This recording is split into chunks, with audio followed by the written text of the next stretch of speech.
Israel, no sé si levanten la mano, ¿quién ya ha ido a Israel? No, ¿verdad? Y ustedes no. Pero en los cultos anteriores hemos tenido a más de algún hermano que ha estado allá. Y esta mañana, hermanos, en primer lugar, quiero que pensemos el origen de la ciudad. Porque a veces, hoy en día, hermano, la gente habla y usted va a encontrar tanta, perdone, toxicidad, basura en la internet, llena de odio hacia Israel, que Israel está ocupando territorio que no es de él.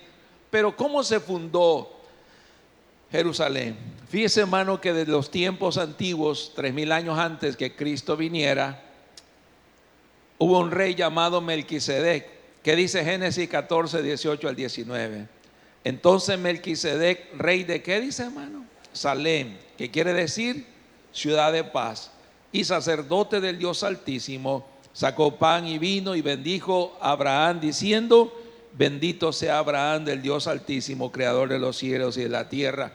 Entonces aquí, hermanos, los arqueólogos han encontrado evidencias de que la ciudad de Jerusalén existió desde hace más de 5000 años. Pero después que Moisés saca al pueblo de Israel de Egipto y lo conduce hacia la tierra prometida, aunque él no puede entrar, pero Josué toma posesión de la tierra prometida y fueron conquistando de a poco, de a poco, de a poco, retomando el territorio que Dios les había entregado, hasta que llegó David y llegó a la ciudad de Jebús. Jebús, hermanos, era la Jerusalén, es de esa ciudad. Y mire lo que dice Primera de Crónicas 4, 14 al 15. Entonces se fue David con todo Israel a Jerusalén, la cual es Jebús, y los jebuseos habitaban en aquella tierra. Y los moradores de Jebús dijeron a David: no entrarás acá. Mas David, ¿qué hizo, hermanos? Tomó la fortaleza de Sión, la cual es la ciudad de David. Jerusalén, hermanos, tiene varios nombres. Puede ser la ciudad de Sión, puede ser la ciudad de David, puede ser la ciudad santa, etcétera. Tiene varios nombres. Y, hermano, fue en Jerusalén que Dios eligió para que ahí se le estableciera un templo. Y es bien importante que usted, hermano, tome en cuenta esto del templo, porque el templo es como la señal profética de que algo se está moviendo en el tiempo. Fue allí en Jerusalén, hermano, donde David construyó. Bueno, no fue David. David quiso hacerlo, pero Dios le dijo: David, tú no me vas a construir el templo porque has tenido muchas guerras y has derramado mucha sangre. Así que va a ser tu hijo Salomón el que va a construir templo. Entonces dice Segunda de Crónicas 6:5: desde el día que saqué a mi pueblo de la tierra de Egipto, ninguna ciudad he elegido de todas las tribus de Israel para edificar casa donde estuviese mi nombre, ni he escogido varón que fuese príncipe sobre mi pueblo Israel. Mas ¿qué dice después, hermano? ¿Qué dice?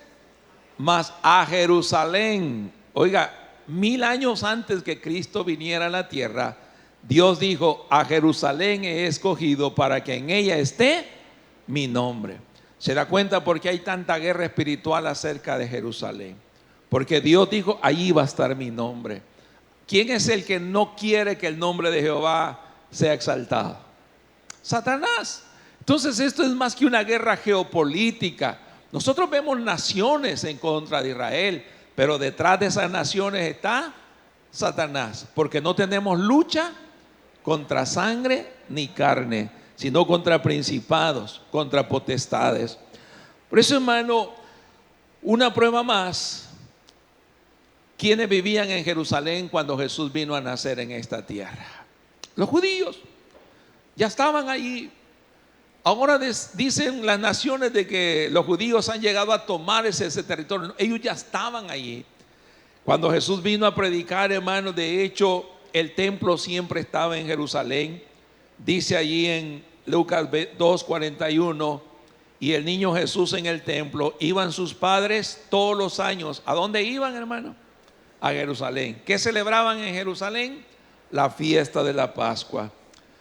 Lamentablemente, hermanos, Israel fue un pueblo que Dios les nubló el entendimiento, Y cuando vino Jesús, ellos no lo comprendieron. Ellos esperaban un Mesías rey que entrara en un caballo blanco por las puertas principales, pero su rey escogió un pesebre para nacer y ellos dijeron: este no puede ser. Entonces, pero su rey, en vez de escoger una mula o un caballo blanco, ¿qué escogió el rey, hermano, para entrar en la ciudad? Un burrito. Entonces dije: esto no puede ser nuestro rey. Y el rey, en vez de buscar un trono, buscó una cruz para morir.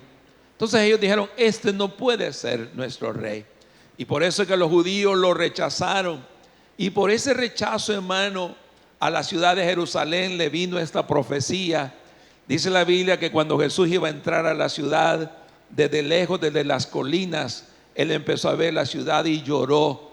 Jesús lloró por Jerusalén y dijo, al verla lloró sobre ella, diciendo: oh, si también tú conocieses, a lo menos en este tu día, lo que es para tu paz.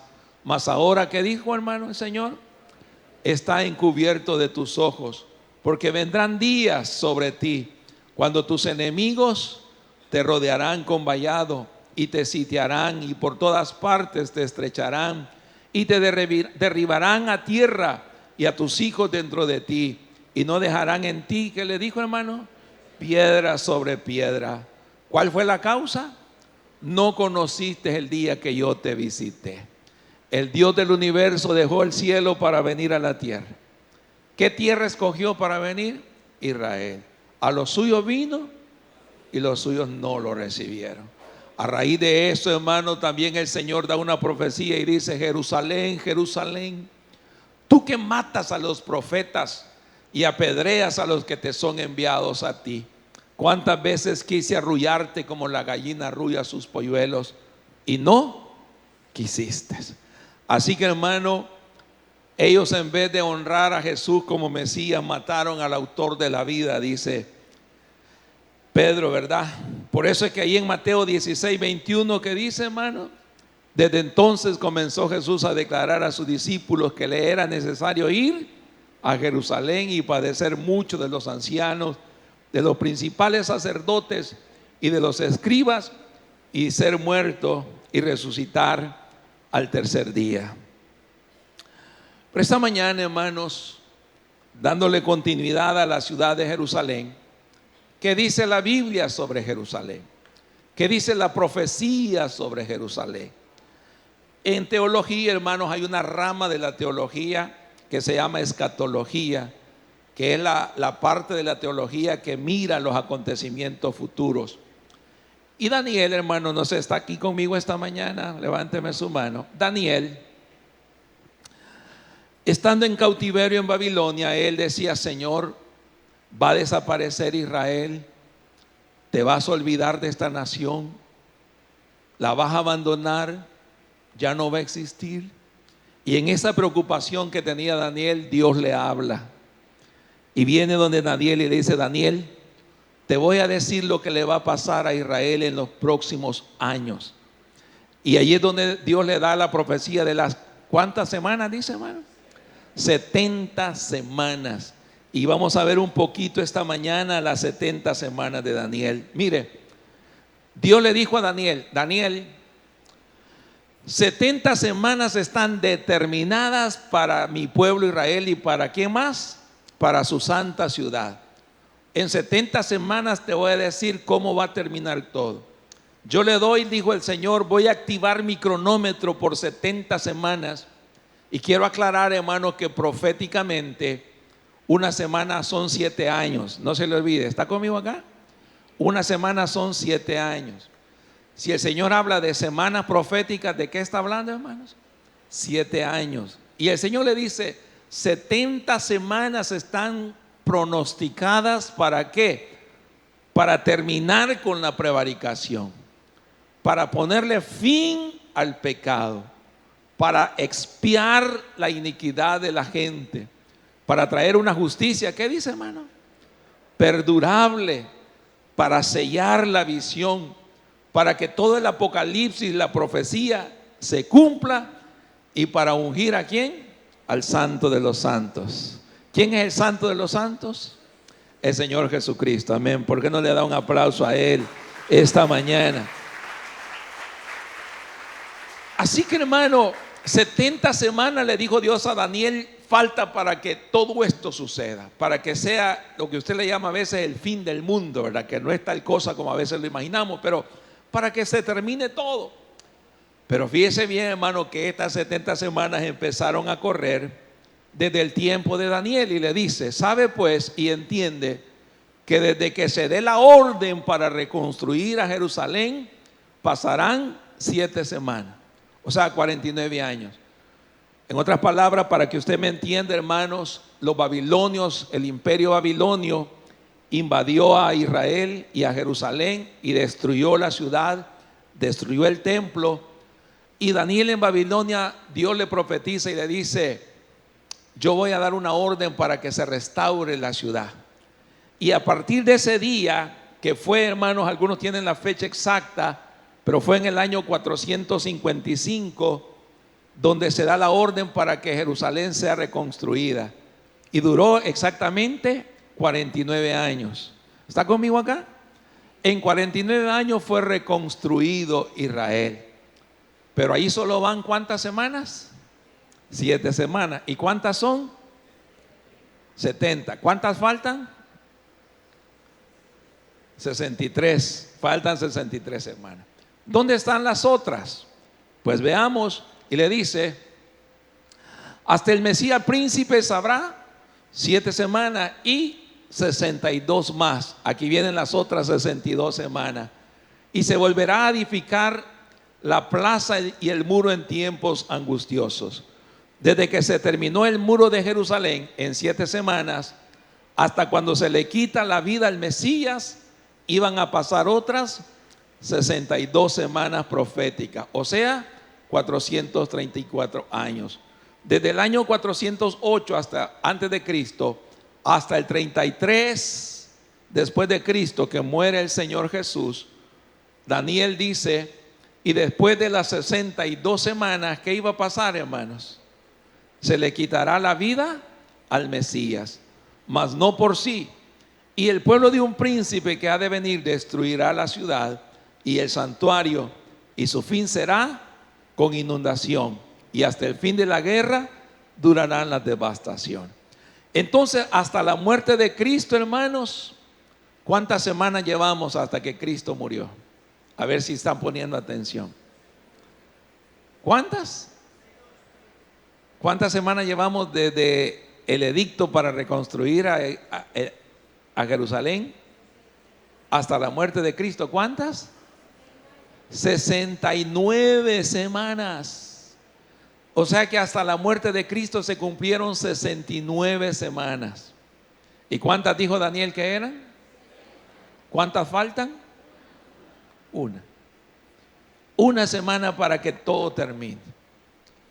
Pero aquí viene un tema muy importante, y por eso yo he hecho este gráfico.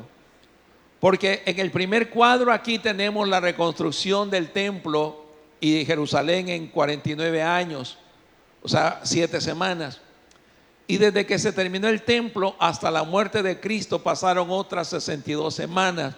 Llevamos 69 semanas. Pero cuando Cristo muere, oiga bien, el Señor pone una pausa en el cronómetro. El Señor puso una pausa, detuvo el reloj por un tiempo. ¿Sabe para qué? Para que los gentiles fuéramos salvos por la gracia del Señor. Amén, le da gloria a Dios.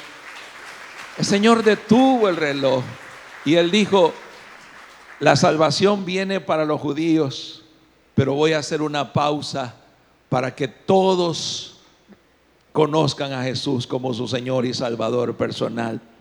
Y por 2000 años, hermano, el Evangelio de Cristo se ha predicado a todas las naciones para que la gente reciba al Señor por gracia. Estamos viviendo un tiempo, una pausa, hermanos, de Dios, una pausa de gracia del Señor para que todos procedamos al arrepentimiento, para que nadie perezca. Por eso la iglesia deberíamos tener una carga por evangelizar, por hablar de Cristo, por decirle a la gente, Cristo salva. ¿Cuántos creen que Jesús es el único camino para ir a la vida eterna? Deberíamos de usar todos los medios, como dice un eslogan, que estén a nuestro alcance para decirle a la gente: Dios te ama. Todos los medios, ¿verdad? Nosotros usamos la radio, usamos las redes sociales, usamos el púlpito, usamos la televisión.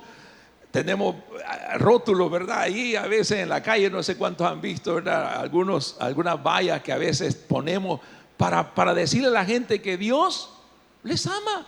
Usted debería de poner un rótulo en la puerta de su casa y de: Cristo salva y pronto viene, ¿verdad? Porque ¿cuántos creen que el evangelio del Señor debe seguir siendo predicado? Pero aquí viene el punto. Y yo les decía el domingo pasado, el fin de semana pasado, la tan anhelada visa americana, por la cual muchos han llorado y salen llorando de ahí del Valle de Lágrimas. Si dijera el senador o el embajador, dijera: hermano, mañana de 7 de la mañana a 8 de la mañana se van a estar regalando las visas americanas, regaladas. Todo el que llegue se la vamos a dar sin papeles, no necesita hacer nada, va a ser por pura gracia. ¿Qué cree que pasaría al oír ese anuncio? Hermano, habrían unas colas interminables. Pero de repente el cronómetro está marcando y ya casi van a ser las 8 de la mañana y se va a terminar ese tiempo de gracia. ¿Cuántos creen, hermano, que esa pausa que ha hecho el Señor va a terminar en algún momento? En algún momento ese botón que fue oprimido para que se detuviera el tiempo va a ser otra vez puchado. En inglés, ¿verdad? En Spanglish. Va a ser otra vez puchado. ¿Y qué va a pasar cuando se active otra vez el cronómetro? Va a correr la última semana. ¿Está conmigo acá esta mañana? Va a empezar a correr la última semana, que es la aparición del anticristo. Cuando el anticristo surja, entonces va a comenzar la última semana. ¿Están conmigo acá esta mañana, hermano? Pero, hermano, por eso es que dice, recapitulando, 7 semanas de reconstrucción del templo y 62 hasta la muerte de Cristo, son 69 semanas. Solo nos falta una semana para que termine todo, pero Dios puso en pausa su reloj para darnos la oportunidad de ser salvos y poder predicar el evangelio hasta lo último de la tierra. Hay un espacio congelado entre la mitad de la semana 69, cuando Cristo resucitó, hasta hoy, para que el evangelio de la gracia sea predicado a los gentiles. Dice Lucas 21:24: y caerán a filo de espada y serán llevados cautivos a todas las naciones, y Jerusalén será hollada, pisoteada por los gentiles. ¿Hasta cuándo, hermano? Hasta que los tiempos de los gentiles se cumplan. Va a llegar un momento que Dios va a decir: se terminó el tiempo de los gentiles, y va a empezar otra vez el tiempo de la restauración de Israel. Ahorita Dios, hermano, nos ha puesto a nosotros, pero va a llegar un momento que Dios va a volver otra vez y va a restaurar a su pueblo Israel como su esposa. Y ahora, hermano, ya para ir aterrizando, estamos acá, hermanos, levánteme sus manos si está aquí conmigo. Amén, gloria a Dios. ¿Cuál es el futuro de Israel antes de la venida de Cristo? Nótese, hermano, que una cosa es el rapto y otra cosa es la segunda venida de Cristo. En el rapto entendemos por nuestra escatología que Él en el cielo nos espera. Pero en la segunda venida Él vuelve otra vez aquí a la tierra. Pero Pablo, hermanos, Pablo preocupado por este tema, porque allá en Tesalónica, lo que antes era la antigua Yugoslavia, estaban matando a los cristianos. La gente se estaba desanimando del cristianismo, de ver tanto sufrimiento. Entonces Pablo, hermanos, les habla y les dice: miren, que nadie los engañe en ninguna manera, porque Cristo no va a volver sin antes acontezcan al menos estas dos cosas. ¿Cuáles son las primeras dos cosas que van a acontecer antes que Cristo venga por segunda vez?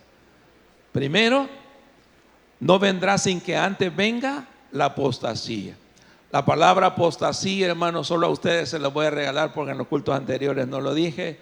La palabra apostasía viene del griego afistemis, que quiere decir apartarse de la verdad. Entonces la palabra apostasía es apartarse del camino correcto.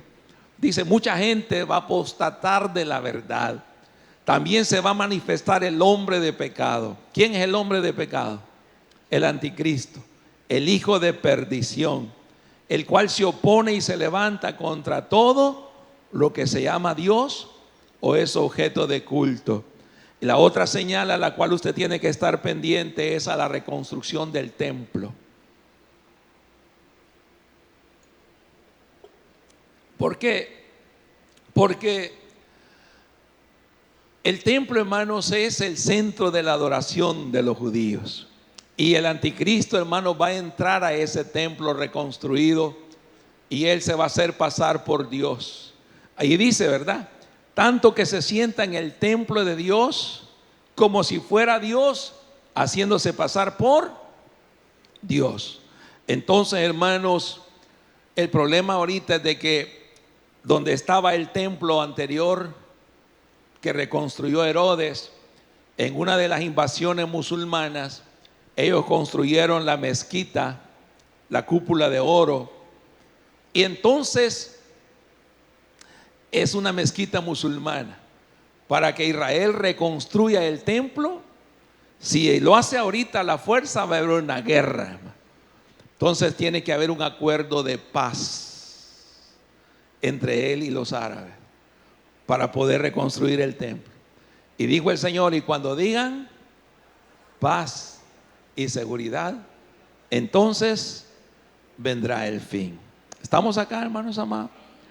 Así que esta mañana Pablo le dice, tiene que pasar, el anticristo tiene que surgir, el templo tiene que ser reconstruido. Y dice Pablo, oiga bien, ponga atención. Ahorita, ¿por qué no se manifiesta el anticristo? Probablemente ya esté, probablemente ya, a lo mejor lo hemos visto en la televisión, pero no se ha declarado, o a lo mejor está en proceso, no lo sabemos. Pero dice Pablo, ahorita no se manifiesta el anticristo, sabéis lo que lo detiene, a fin de que a su debido tiempo se manifieste, porque ya está en acción el misterio de la iniquidad, el misterio del pecado. O sea, es un misterio. ¿Quién va a ser? Solo que hay quien al presente lo detiene hasta que él a su vez sea quitado de en medio. Y aquí es donde, de acuerdo a nuestra teología escatológica, el que está deteniendo la manifestación del anticristo es el Espíritu Santo. Amén. Es Dios manifestado en espíritu que le está diciendo al diablo, todavía no es tu turno, todavía no es tu turno. Pero el Espíritu Santo, ¿dónde mora, hermano? ¿Dónde mora el Espíritu Santo? En la iglesia, en nosotros, en mí. Entonces dice Pablo, pero cuando éste sea quitado, cuando éste sea quitado, mire lo que dice, hermano amado, en 1 Tesalonicenses 4:17, que dice, luego nosotros, los que vivimos, los que hayamos quedado, ¿qué va a pasar, hermano? Seremos arrebatados juntamente con ellos en las nubes para recibir al Señor en el aire, y allí estaremos siempre con el Señor. Yo sé, hermano, de que aquí hay una disputa escatológica, ¿verdad? Hay sectores del evangelio que no creen en el rapto. Dicen de que no va a haber tal cosa como un rapto secreto. Entonces los que creen esto, algunos dicen, otros dicen que el rapto va a ser antes de la gran tribulación o antes de la tribulación. Otros dicen que el rapto va a ser en medio de la tribulación, y otros dicen que vamos a pasar la gran tribulación. Entonces yo esta mañana, como quiero ser bien amable con usted, y yo soy el chef de la casa y quiero a la carta, escoja usted, hermano. ¿Usted qué va a escoger? ¿Antes de la tribulación? ¿Durante la tribulación? ¿O después de la tribulación? Ahí vea usted, hermano, pero yo en el primer avión, yo allí quiero irme, en el primer vuelo, amén. Yo en el primer vuelo quiero irme con el Señor. Yo no quiero esperar aquí a ver quién es el anticristo. Yo no quiero aquí estar en medio, ¿verdad?, de la tribulación, porque ahí va a empezar la semana 70, cuando la iglesia sea levantada y el Espíritu Santo se lleve a la iglesia para estar con el Señor. Aquí va a empezar la última semana de Daniel. Van a ser 7 años donde el anticristo se va a manifestar como un gobernante, como un líder mundial que va a traer soluciones a las naciones, que va a firmar acuerdos de paz, que va a... No piense que es Donald Trump, porque él no es judío, porque las características del anticristo tiene que ser judío de nacimiento y europeo de nacionalidad. Así que lo más probable es que el anticristo sea de las naciones europeas. Pero, hermano amado, bendito sea Dios, aquí el anticristo, hermano amado, va a estar reinando mientras la iglesia estaremos ahí en el cielo en la boda del Cordero. Amén. Bendito sea Dios. Estaremos allá en la gloria. Gloria al Señor. Gloria al Señor. Y como dice el himno antiguo, esas serán glorias sin fin. Amén. ¿Se acuerdan de ese himno, verdad? Y esas serán glorias sin fin. Estaremos allá con el Señor en las bodas, en el tribunal de Cristo, que es la premiación donde el Señor va a dar a cada uno según sea su labor. Pero, hermano, aquí en la tierra es otra historia. Yo le animo, hermano, para que no vaya a venir a la iglesia en esos días. Amén. Ahorita venga a los cultos. Ya cuando el anticristo esté, ya no venga, hermano. Porque dice la Biblia que no tenga el sello,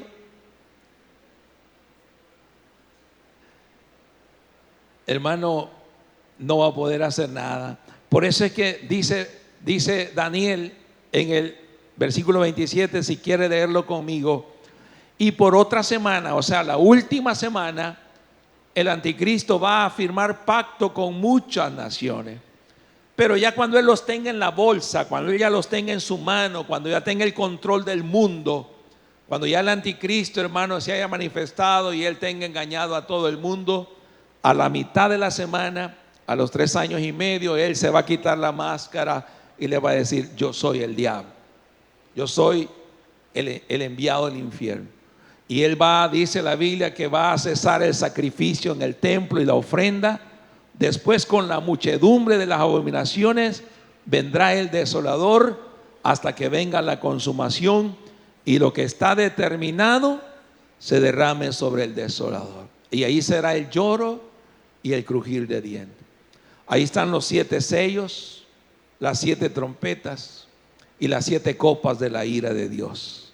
Hambres, pestilencias, terremotos, guerras, catástrofes mundiales, hermano.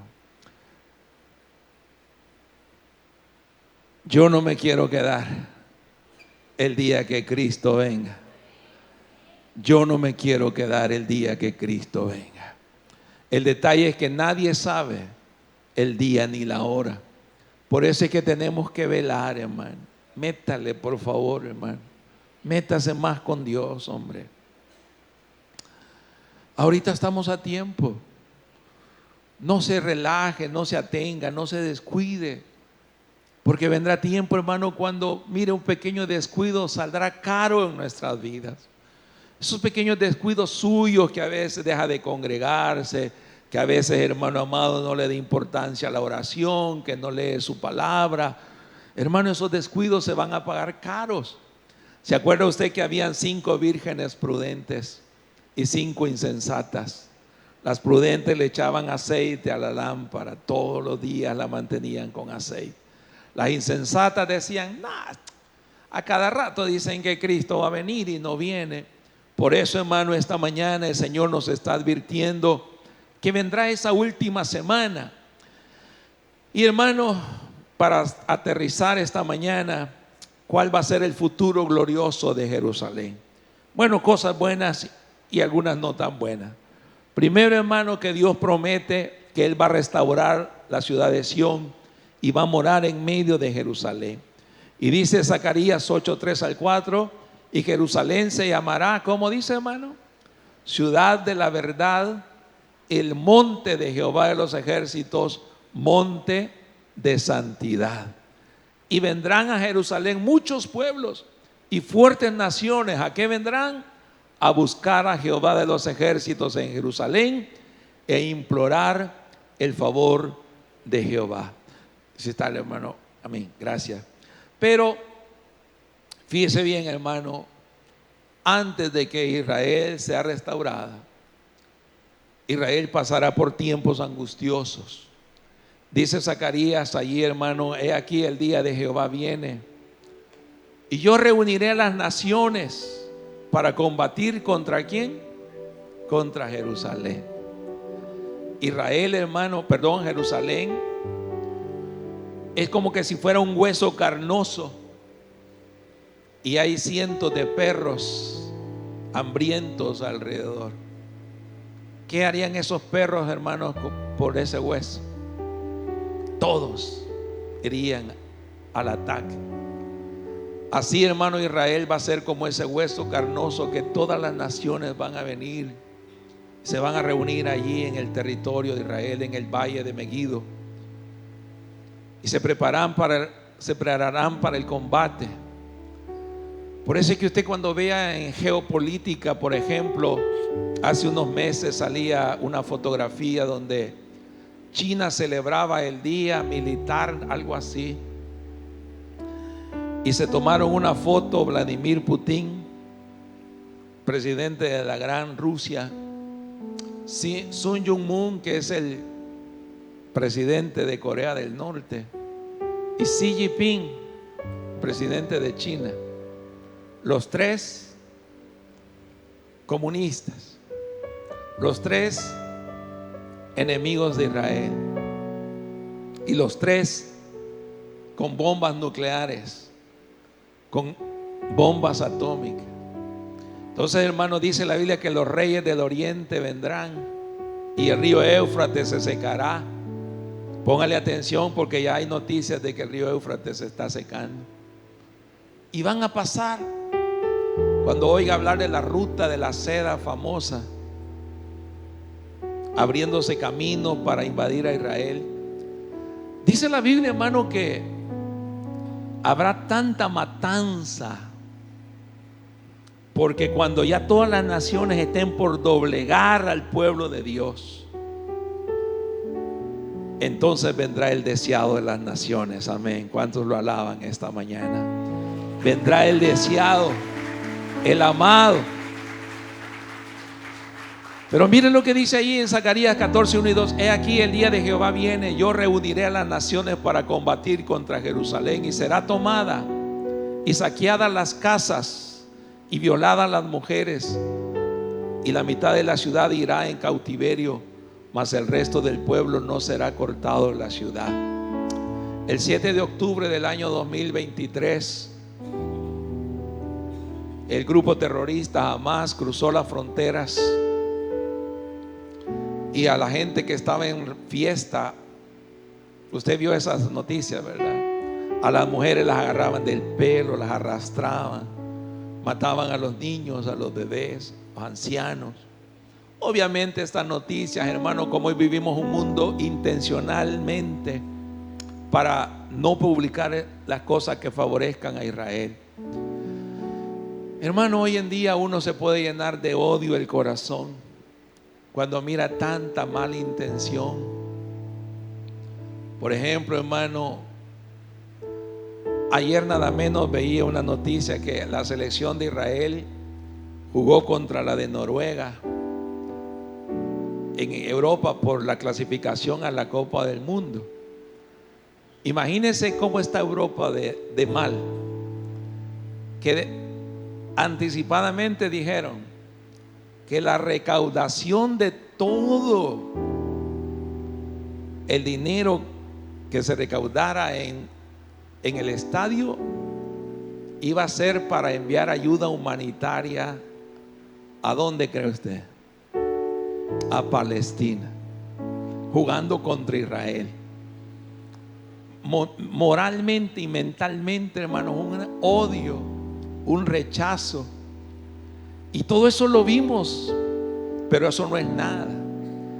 Por eso dijo el Señor: ay de las mujeres que estén encinta, huyan a los montes, porque será un tiempo terrible, hermano amado. Pero gracias al Señor, he aquí, no se dormirá el que guarda a Israel. Miren lo que dice, hermanos, en Zacarías 14, 3 al 4. Después saldrá Jehová. ¿Y qué va a hacer Jehová? Peleará con aquellas naciones. ¿Y a dónde va a venir el Señor, hermano? Y se afirmarán sus pies en aquel día sobre el monte de los olivos, que está ¿a dónde? Enfrente de Jerusalén, al oriente. Y el monte de los olivos, por causa de un terremoto, se va a partir en dos. E Israel, hermano, Jerusalén será dos cosas. Uno, Jerusalén será el centro mundial de adoración. ¿Qué dice Zacarías 14, 16? Y a todos los que sobrevivieren, ¿qué dice, hermano? De las naciones que vinieron contra Jerusalén, subirán de año en año. ¿Para qué van a subir a Jerusalén? Para adorar al Rey, a Jehová de los ejércitos, y a celebrar la fiesta de los tabernáculos.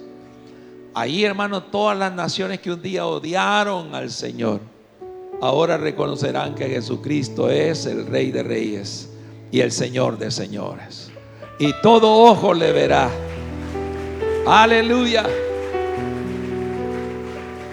Hermano, ¿se imagina usted, después de rechazar al Señor, tener que reconocer y decir: verdaderamente Jesús es el Señor?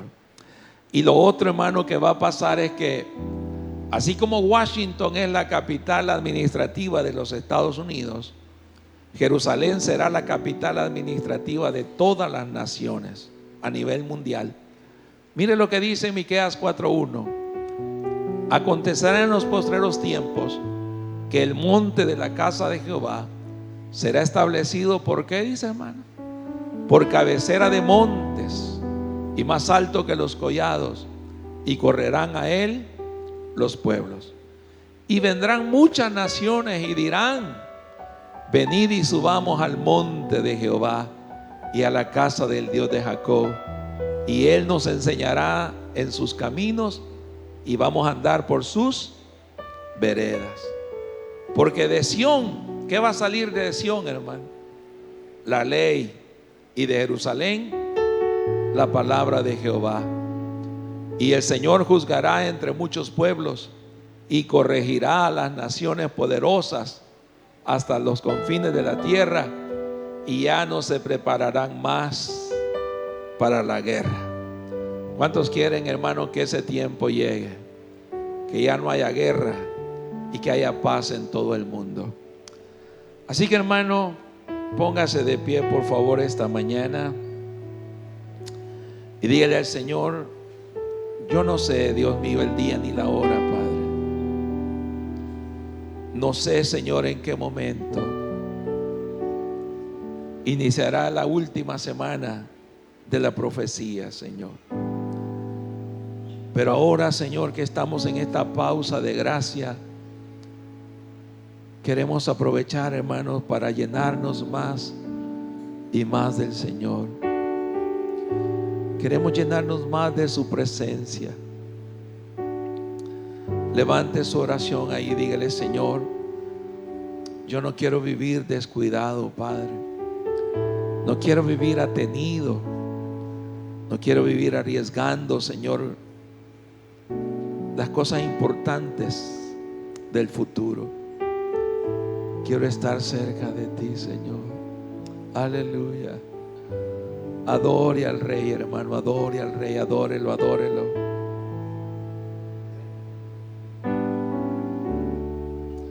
Aleluya.